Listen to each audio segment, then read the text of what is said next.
Tolkien's Lord of the Rings is one of the most influential pieces of fiction in history. And here's how Jeff Bezos tried to defile it. That Sauron lives because of you! Soldier boy, tell. Rings of Power comes to us courtesy of lovable, cuddly Amazon Studios, who decided they had enough fun ruining the Wheel of Time and making their employees piss into bottles, and wanted to figure out if they could power one of their factories via kinetic energy. Now, here's the plan, I assume. Buy some of the Lord of the Rings rights, make a TV show, Tolkien spins in his grave, harness it, profit. And so far they've at least got to the making the TV show part. And into this show, they poured their cruelty, their malice, and their will to dominate all life. Okay, I'm being a little overdramatic there. So the Rings of Power as established is a show, but not just any show, the most expensive TV show of all time, though you'd be forgiven for not believing that whenever the Orc Doggos appear. Supposedly each episode cost $60 million to make. And I have to believe most of this is going towards the action set pieces, but then you watch them and know that can't possibly be true. Maybe it went on all the A-list actors in the cast. But then you check who's in it and realise that you've got a veritable who's that of acting. They're all fairly talented, they just have fuck all to really work with, and who even are they? $1 billion. The show largely follows the adventures of Galadriel, Elrond, and Femme Frodo as they hunt for Sauron, hang out with dwarves, and aid a homeless man respectively. Overall, this project was frankly dismal, which is incredible when you consider the advantages it had. The IP, the budget, the platform, writers, and all of these factors raise a pertinent question. Why didn't this project work? Like, in the slightest.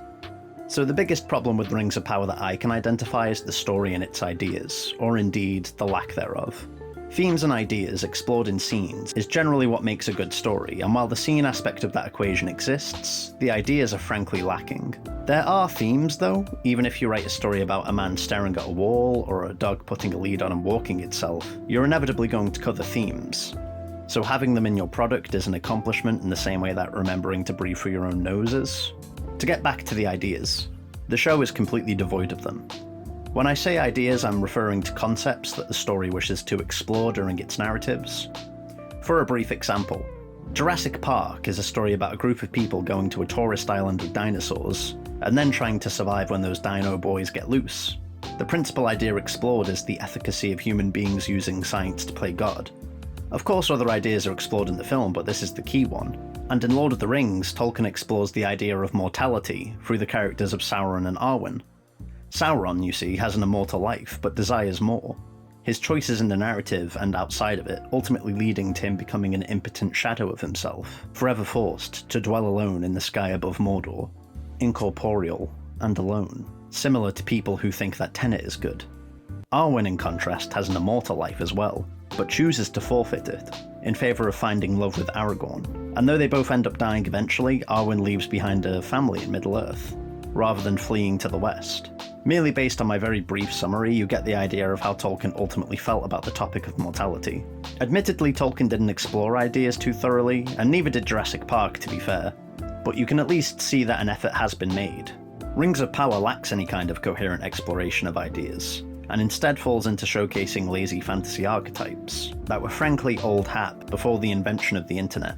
As an outsider looking in, it appears though the creative team had a series of shots and epic moments they wanted to include in the story at some point and hastily scribbled together in some connective tissue between them. As a result, the plot isn't so much a plot and more a series of single origin scenes and highlights for the things you know from the books and movies, violently stapled together with some other fluff. And even then those moments fall flat at best, or are just outright embarrassing try-hard garbage at worst. It's the pacing equivalent of Homer falling down the Springfield Gorge. Long periods of freefall punctuated by absurd amounts of pain. Go! And we see how this ultimately harms the story. For example, in the Elrond storyline, Elrond is tasked with aiding Celebrimbor with the crafting of something. I wonder what. So Elrond, having struck up a friendship with Prince Doran, who is a dwarf, decides to ask the dwarfs for aid. Elrond reconnects with Durin, but Durin still won't help. After this, Elrond is informed by Gil-galad that the light of the elves is fading, or whatever. To be fair, it was lame when Jackson did it too. So now Elrond must get the dwarfs' help. He does, they start digging, and oh my god, a Balrog is underground. Let's hope they don't dig Too greedily and too deep. Spoilers, they obviously will. So in Lord of the Rings, the original tale of the Balrog and Moria was a cautionary one, about the pitfalls of greed and the disaster it ultimately brings. Same as Smaug and Erebus, by the way. The dwarves in the original tale are motivated by sin. They just want more jewels. Now, in Rings of Power, the dwarves actually have an altruistic reason for digging, saving the elves, completely eliminating the central point of Moria in the actual story, which is don't be a greedy dick. I wouldn't mind this, but they don't actually add anything worth adding. What's the story now? Don't help your friends? Let the elves be genocided by their fading light? I suppose on a meta level one could argue the show itself is the consequence of Amazon digging too greedily and too deep, but I digress. The showrunners were given a grand tapestry of ideas, concepts and characters. For better or worse, the success of Rings has dictated the direction of the fantasy genre as a whole, and they just apparently didn't have anything to say with this series. Even on a satirical level. Tolkien's Lord of the Rings proper was primarily about good and evil in the external sense, battling for the human soul. This conflict was presented from a Catholic perspective and given a Norse paint job, and Tolkien would apply a fairly rigid Christian morality to his pagan adventure world, and would add some nods to the contemporary political issues of his time. For example, the industrialisation of the UK. You had the whimsical meadows of the Shire, or the beautiful forests and mountains of Middle-earth, contrasted with industrial Isengard and wasteland Mordor. And of course you had the characters. Paragons of good on one side, villains on the other, and somewhere in the spectrum you had the likes of Boromir, Saruman, and of course Gollum, to give the audience an example of how good and evil cause conflict within the story and the characters. In the books, Frodo has the ring and he meets Gollum, who demonstrates to Frodo what can ultimately become of the ring bearer, if they succumb to the ring's corruption. Through Gollum, the audience comes to understand the central thematic conflict in The Lord of the Rings, good versus evil, or at least how Tolkien viewed that conflict. Gollum as a character is absolutely essential to the Lord of the Rings story working. Without him, you have no demonstration of how the paradigm actually works, according to Tolkien. Gollum is also a key in Tolkien's overall political and religious philosophy. He's the funniest character he ever had, and if he could just get him working, Gollum, you see, is ultimately the one who destroys the One Ring, after it finally corrupts Frodo, and Gollum, commandeers it. Tolkien believed that evil ultimately destroyed itself. The lust and greed that the ring infused into Gollum's soul are ultimately what undo it. So there's a coherent argument being made here by Tolkien through the characters. Wait, Gollum, that ring costs £900 million sterling! No! Oh, never mind. Without Gollum, the story becomes meaningless, and the ideas that make Tolkien a fascinating writer don't get their exploration.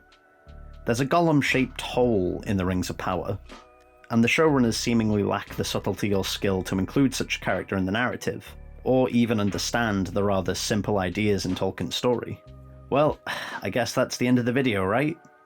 Right? Wrong.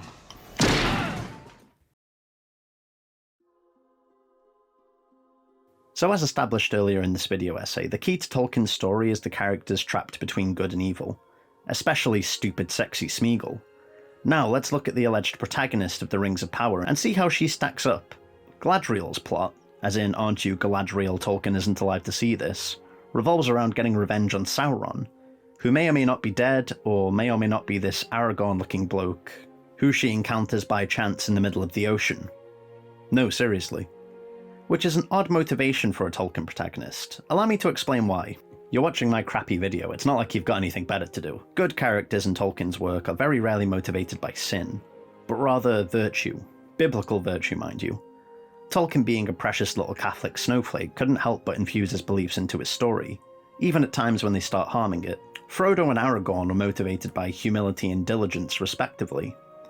Galadriel is literally motivated by wrath. Her actions in the series border on the psychotic.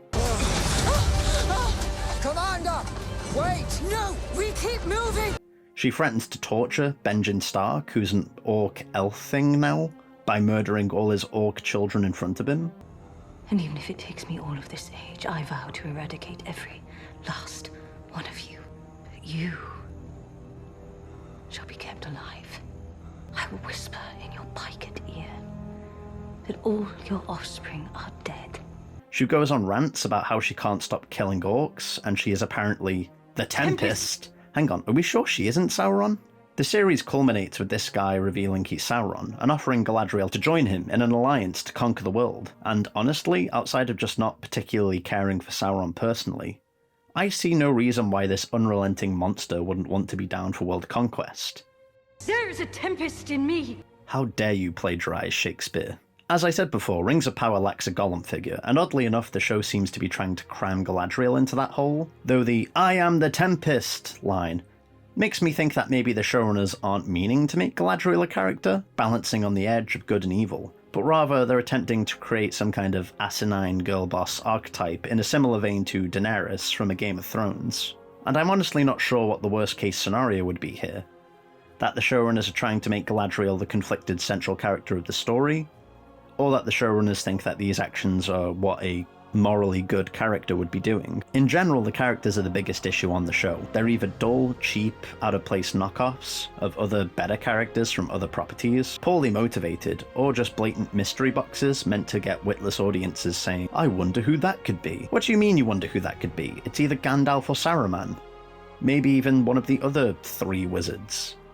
Any other answer would be a disappointing arsepull, and while I'm sometimes into that, I don't appreciate it when it's a total stranger. And unless the Rings of Power showrunners are going to buy me breakfast, they better cut it the fuck out. You'd think that with a budget of 25 Domino's pizzas, the showrunners would be able to buy the original trilogy books and give them a read. I guess they spent all that money on wigs for the elves. Oh, never mind. Ah, finally, the end of the video. Right? Wrong!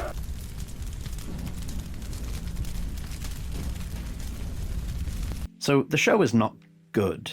And while I've tried to be somewhat focused during this video, I said tried, this is the section where I'm just going to whine and bitch about all my other minor gripes, because it's my video and I'll cry if I want to. So first, let's talk visuals. I'll concede that there are some pretty still that would make good screensavers, and nice CGI sequences occasionally appear, if you want to be charitable. But it's mostly just a layer of shiny, meaningless gloss.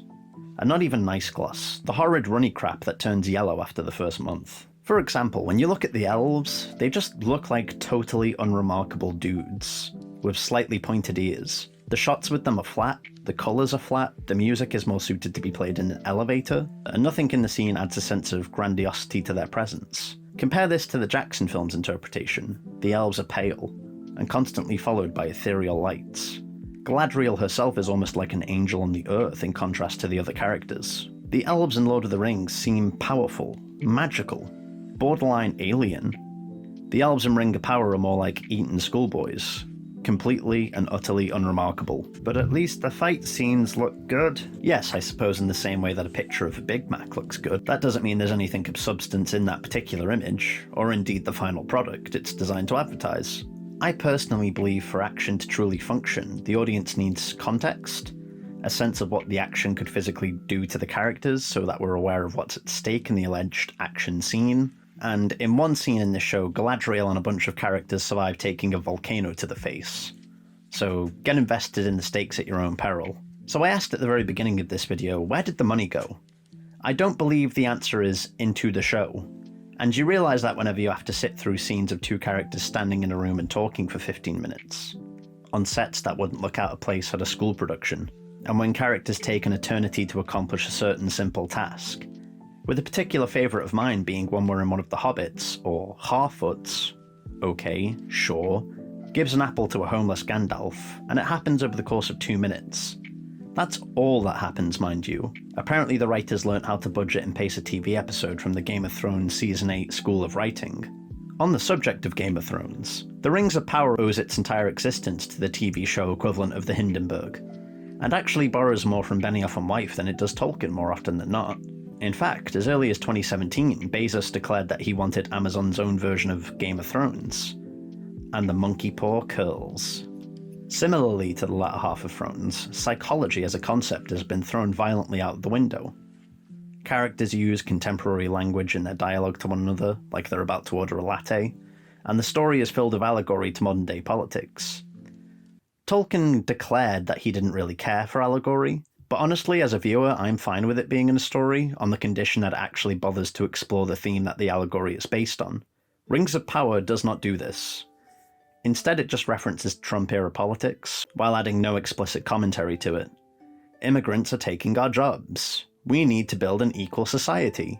Slay Queen. Literally. Honestly, if a mysterious disease doesn't ravage the characters because the Numenorians didn't want to wear masks, and socially distance in the second season, I would not be shocked. The show cynically gestures to these issues, but doesn't really think their implications through. Why is Benjen half orc and preaching unity between orcs and humans? He's an antagonist, isn't he? Is he wrong about wanting that? If so, why? There isn't even a pretense of an answer to any of these questions. They're quickly referenced and moved on from. The showrunners are seemingly too terrified to even lightly engage with even the most rudimentary of ideas. Wow, can you believe this show cost 33,333 hair transplants?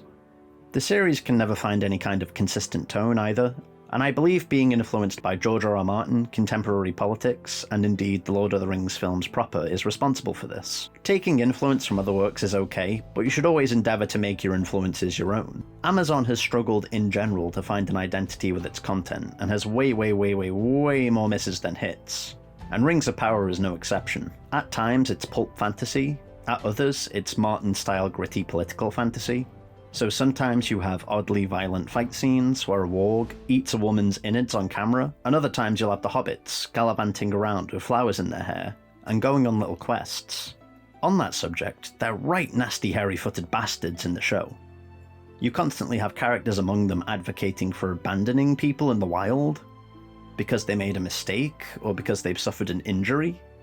Imagine how different Lord of the Rings would have been if Sam developed a similar attitude towards Frodo's general uselessness. Sam, you're going to have to carry me, or I'm not going to make it. Then, perish.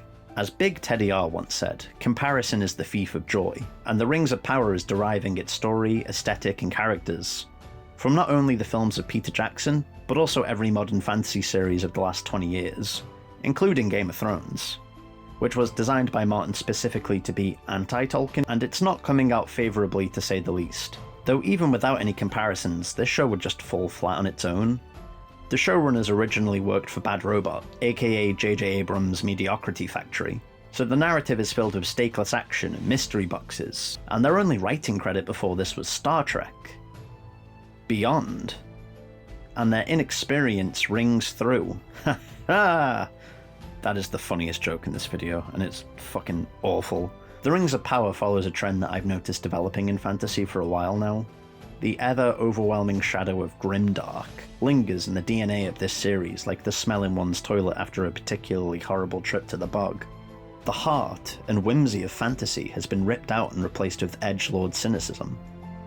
Optimism and the enduring power of the human spirit is replaced with political scheming and nihilistic violence.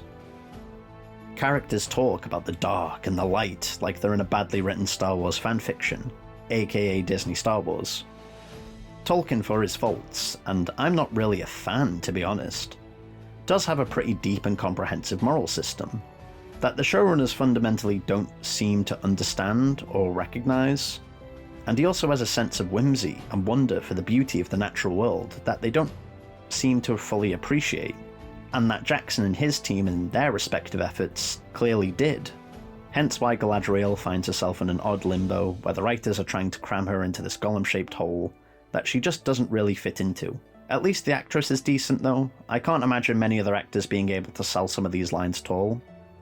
Morfydd Clark does have a natural charisma about her and no doubt has a bright future though, so hopefully this show doesn't tank her career too much.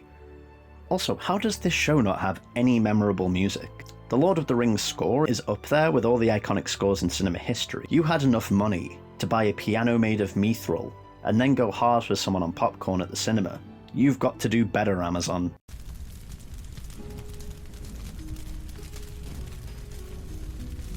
Thank God it's over.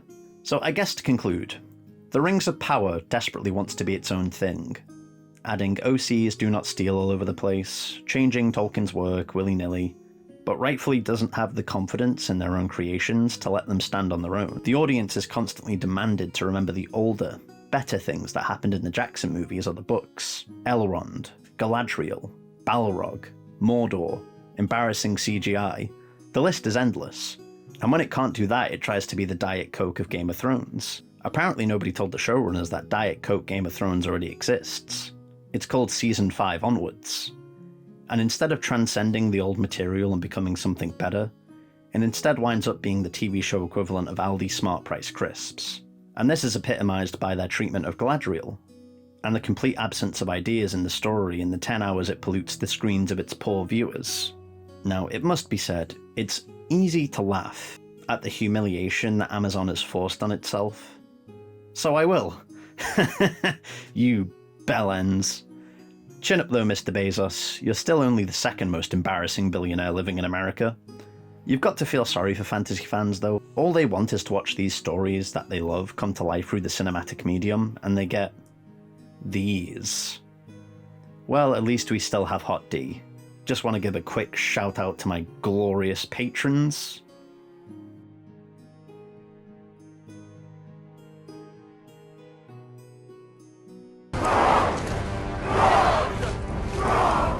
There's a tempest in me. You're a loony.